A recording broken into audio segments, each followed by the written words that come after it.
Bien, 7:47 de la mañana. En estudio está Carlos Trapani, coordinador general de SECODAP. ¿Cómo está? Buenos días, gracias por aceptar la entrevista. Un gusto saludarte. Bueno, le consulto algo y es que SECODAP, en principio, pues la misión es la defensa de los derechos humanos de la niñez y de la adolescencia. Y quiero hacerle esta pregunta porque a veces cuando un niño probablemente puede dar una alerta, en muchas oportunidades no se le puede prestar atención porque se disminuye lo que el niño dice. Es un mito. Yo creo que la principal recomendación que podemos dar en contextos de violencia es vencer la incredulidad. Eso no puede pasar, eso no le pasa a ese niño, ese adulto es incapaz de agredir a un niño. Entonces, cuando un niño hace un reporte, el mandato es creerle. El niño no denuncia cuando quiere, denuncia cuando puede. Y eso implica superar un conjunto de temores, resistencias, culpas, incluso amenazas. O sea, cuando un niño hace un reporte, el mandato es creerle, y eso aplica incluso para el adulto. ¿Qué reportes tienen ustedes de SECODAP en el último año? Y no sé si han tenido alguna cercanía, alguna entrega de estos reportes a las autoridades venezolanas. Presentamos un informe la semana pasada sobre contextos de violencia contra los niños, con el periodo diciembre 2022, julio 2023. Estamos hablando que fueron 243 días analizados de 22 medios. Tenemos una dificultad como país, que es el tema de las cifras oficiales. Al no tener cifras oficiales acceso, es muy difícil identificar la magnitud y el alcance del problema. Pero a través de una metodología de análisis de prensa podemos identificar patrones de violencia. Y a más de 2.000 noticias revisadas, identificamos 1.526 situaciones de violencia que afectan a niños en ese periodo de estudio. Estamos hablando que son 38 salones de clase, o podemos decir que todos los días 6 niños son víctimas de alguna forma de violencia. Estamos hablando de 326 muertes, estamos hablando de 18 situaciones de autoagresiones y 486 situaciones de abuso sexual. Y el hilo conductor de las violencias, pudiésemos decir, para este informe es la negligencia. Negligencia de la familia, negligencia del Estado, negligencia de la sociedad. Y esa negligencia evidentemente está generando daños y se traduce en afectaciones a la integridad personal de los niños. ¿Quiénes son los principales agresores de los niños? Depende del tipo de violencia, pero principalmente la violencia sexual y familiar son los padres, papá, mamá, cuidador más inmediato de los niños. Cuando hablamos de la violencia estructural del Estado, hacemos un llamado de atención por 116 casos de muertes de niños en centros públicos de salud. Entonces, depende del tipo de violencia, el agresor puede ser uno u otro, pero siempre hay un adulto, que es el responsable de la agresión a un niño. También identificamos 146 casos de adolescentes incursos en hechos punibles. No significa, que no damos responsabilidad al adolescente. Si el adolescente comete un delito, así debe ser responsabilizado de acuerdo a las garantías específicas que la propia ley establece. Claro, hay un término que hace eco con el tiempo también y al cual hay que prestarle mucha atención, y es la pedofilia. ¿Qué reportes tienen ustedes de la pedofilia? ¿Creen que se está haciendo una política de Estado que de una u otra manera genere alerta en la sociedad o prevención? Es una agresión, es una forma de violencia sexual que ha estado presente durante muchísimos años. Ha habido muchísimas alertas de distintas organizaciones de la sociedad civil. El Ministerio Público ha lanzado una campaña, pero el Ministerio Público es un actor más de un sistema que tendría que funcionar. El Ministerio Público persigue la acción penal, pero le corresponde, por ejemplo, al Poder Judicial la sanción a los responsables. Y más allá de la sanción, ¿cómo disponemos de programas, servicios para que la víctima y su familia puedan recibir atención psicosocial, pedagógica, jurídica, que permita superar un hecho violento? Y sobre todo transmitir que no hay impunidad. Entonces la violencia, pedofilia o cualquier otra se alimenta de la impunidad. Mientras haya más impunidad, habrá más violencia. En este caso, ¿hay alguna política o cómo valoran ustedes la política preventiva, digamos, en colegios? Porque en muchas oportunidades se habla cuando ocurre el delito, ¿no? Pero ¿qué pasa con esa decisión de prevenir y de, decir, hay que tener atención con esto, con lo que usted incluso dijo cuando comenzó la entrevista? Cuando un niño dice algo, hay que prestarle atención. Es una gran debilidad para cualquier derecho. O sea, la LOGNA se ha pensado que su intervención es en contextos de vulneración, ya cuando el daño está hecho. Y el énfasis de la LOGNA siempre ha sido la prevención. Es mucho más fácil prevenir que intervenir. Pero eso requiere un conjunto de estrategias, políticas públicas, inversión responsable y que esas acciones sean sostenidas en el tiempo. ¿Cómo qué políticas públicas se pudieran implementar? Primero, reconocer que el problema de la violencia es un problema de salud pública. O sea, es un problema que causa daño en los niños y están especialmente afectados. Segundo, tener acceso a datos, información desagregada, actualizada. ¿Quiénes son los más afectados por la violencia sexual, por ejemplo? Son las niñas, son los niños. Territorialmente, donde hay más frecuencia. A medida que yo tengo acceso al dato, puedo ser mucho más certero en la intervención. Fortalecimiento institucional del Estado de Derecho en su conjunto, órganos receptores de denuncia que sean sensibles, capacitados, y más allá del acceso formal que yo pueda tener a un ente público para hacer una denuncia, es el acceso material, es decir, que mi problema se resuelva. Y eso pasa por programas y servicios donde hay profundas debilidades, sobre todo hacia el interior del país. Mientras más me alejo de la capital, más de carencias hay.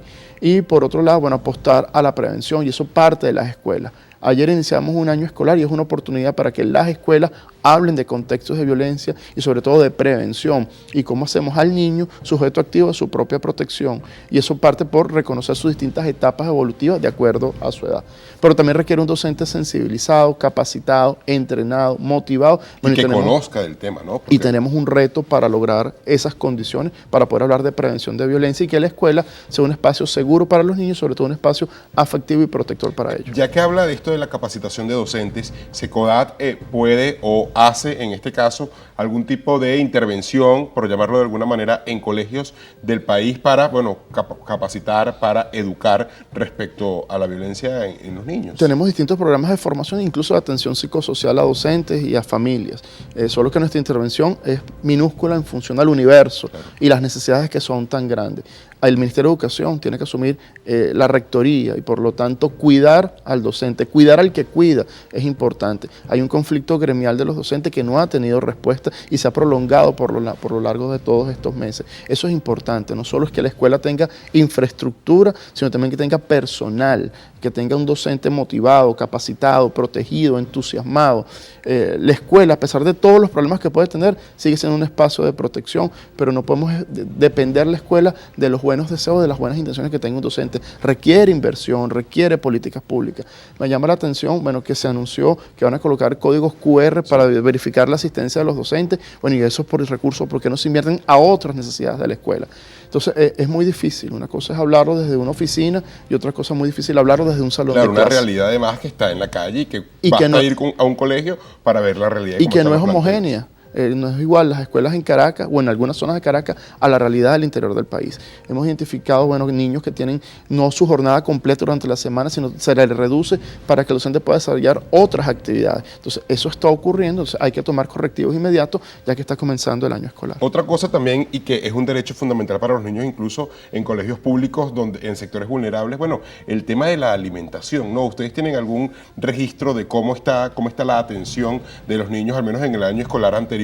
Se tiene previsto que este año, bueno, haya una atención, pero eso ocurre en todos los inicios de año escolar, ¿no? Se anuncia que los colegios están perfectos, que el año escolar es feliz, pero resulta que basta que vayamos a un colegio para ver las deficiencias que hay. El último dato de SECODAT fue en el año 2021. Monitoreamos 22 escuelas a nivel nacional, entre públicas, subsidiadas y privadas.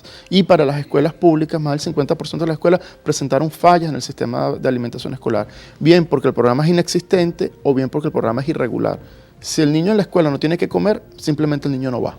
Entonces, ahí yo creo que tenemos que hacer un esfuerzo de poder garantizar la alimentación, partiendo, bueno, que la familia está muy golpeada, la capacidad de compra del salario, el costo de los alimentos, bueno, hay un conjunto de factores que amenaza el nivel de vida adecuado de los niños, que eso parte por una nutrición balanceada, nutritiva en calidad y cantidad, y la escuela es un factor para poder garantizar este derecho. En este caso, ¿qué reportes tienen ustedes de, digamos, situación vulnerable de niños y adolescentes? ¿En qué sector de Venezuela hoy día están más vulnerables los jóvenes? Nosotros tomamos una fotografía que es muy parcial. ¿Los datos de SECODAT son representativos a nivel nacional? No. ¿Es la totalidad de casos? No. Nosotros tomamos una foto y identificamos patrones y tendencias. Ahí el llamado, bueno, es tener una data oficial, incluso una data histórica que nos permite identificar cuánto hemos avanzado, dónde hemos retrocedido. Pero evidentemente en las zonas urbanas hay situaciones de violencia. Pero las situaciones de violencia que se viven en las regiones del país también es una realidad. Y está vinculada a la negligencia, al abuso sexual y sobre todo la violencia en la familia. En el informe describimos que las familias presentan altos niveles de estrés, de frustración, de ansiedad, de rabia, y todos esos factores desencadenan en situaciones de violencia contra niños y adolescentes. ¿Por qué?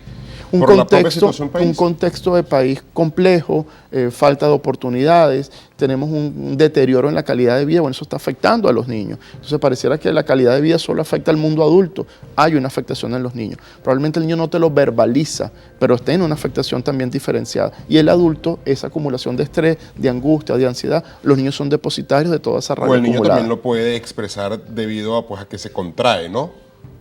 Es una consecuencia, pero puede ser otra. Puede ser que el niño tenga conductas regresivas, puede ser que el niño tenga conductas agresivas por un contexto que no favorece su desarrollo. ¿Qué hay que hacer en sectores, digamos, populares, vulnerables? ¿Qué políticas públicas se pueden implementar desde el gobierno? Fíjate. ¿Qué pueden recomendar ustedes a las autoridades de SECODAP? La LOCNA desde el año 2000 dice que se deben desarrollar programas y servicios para atención en familias en pobreza y pobreza extrema. No se trata de dividir a la familia que está en condición de pobreza, sino desarrollar acciones para sacar a la familia de la pobreza y que ese niño mantenga su grupo familiar. El llamado a los gobiernos locales que tienen como mandato constitucional la atención a primera y segunda infancia, fortalecer el sistema de protección, tener diagnósticos locales, porque no es igual las realidades del estado Apure con las del estado Sucre o incluso en la zona metropolitana de Caracas. Entonces, en el mes que tenemos datos, podemos ser precisos en la intervención. Y hay una situación que yo siempre digo, no hay derecho sin presupuesto. O sea, los niños requieren inversión pública, los niños requieren presupuesto. Y ese presupuesto tiene que ser preferente, no porque lo diga SECODAP o lo diga yo, está en la propia Constitución y está en la ley, que los niños tienen asignación privilegiada y preferente de recursos públicos para garantizar sus derechos. Mientras eso no se garantice, contextos de violencia van a seguir ocurriendo. Bien, le agradezco mucho su participación el día de hoy acá. Carlos Trapani, coordinador general de SECODAP, el día de hoy hablando un poco sobre los derechos humanos de los niños, también situación escolar en Venezuela, ya que pues este 2 de octubre inició el nuevo año escolar 2023-2024. Esta entrevista puede verla a través de nuestro canal de YouTube, Informativo Canalí, y también puede seguirnos a través de nuestras redes en las plataformas digitales, @noticiaspiso Canalí y @Canalí. Tengan todos un feliz día. Se despide Maiker Iriarte Oliveros.